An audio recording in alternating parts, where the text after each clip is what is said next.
Hey, you're being unfair to buff spells. Flaming Sword of Ruin doesn't buff armor piercing damage, and you're putting it on a unit that's basically only armor piercing. For those of you that haven't seen my last video, I compared Flaming Sword of Ruin to Burning Head, and this comment has a really good point. I totally overlooked the fact that Great Swords are not the best target for Flaming Sword of Ruin. In this case, Occam's Mind Razor was recommended instead, so let's see how well that does. It's a spell that gives magic attacks and boosts damage by 50% across the board. It also costs about the same as Burning Head, but at 1 wins of magic less, it's still not nearly as good as Burning Head here. Still though, props to Peter for making sure I'm keeping my tests fair. And in fact, if we compare Occam's Mind Razor to Burning Head against armor, we can see the Great Swords have about 1,000 more HP. Here's the thing though, even against a relatively high 60 armor of Saurus warriors, Burning Head is still more effective than Occam's Mind Razor. And of course, high damage buff spells have to be cast on high damage units to get the most out of their value. When it comes to swordsmen against armor, both Burning Head and Occam's Mind Razor are not going to do anything. Isn't Flaming Sword AoE though? It can hit multiple targets. Yes, Flaming Sword is an AoE spell. The Burning Head is also an AoE spell. But if we take a look at a situation like this,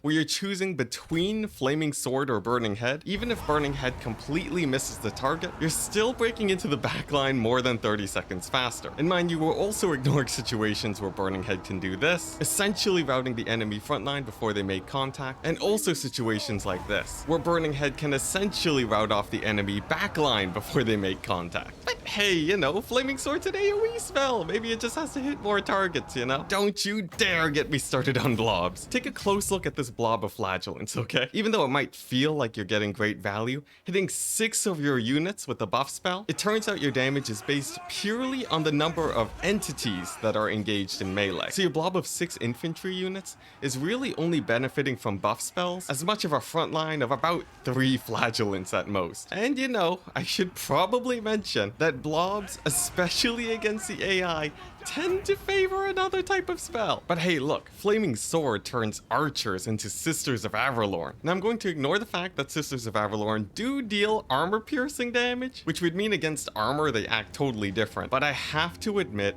if you group up a bunch of archers and give them Flaming Sword of Ruin, they will kill bloodletters pretty well. And it's not like a badly aimed Burning Head will do just as well, right? Okay, but here's another thing to consider. Burning Head can be dodged, and buff spells can't be dodged. Okay, but jokes aside, it is true that if a unit is engaged in melee, it is harder to run away from buff spells. But okay, look, there are situations where buff spells are more useful. Specifically in situations where very high physical resist is involved, and also very specifically against anything that isn't infantry. Like if you take 2 Empire generals and pit them against each other, Spirit Leech will help your general win, but enfeebling foe will...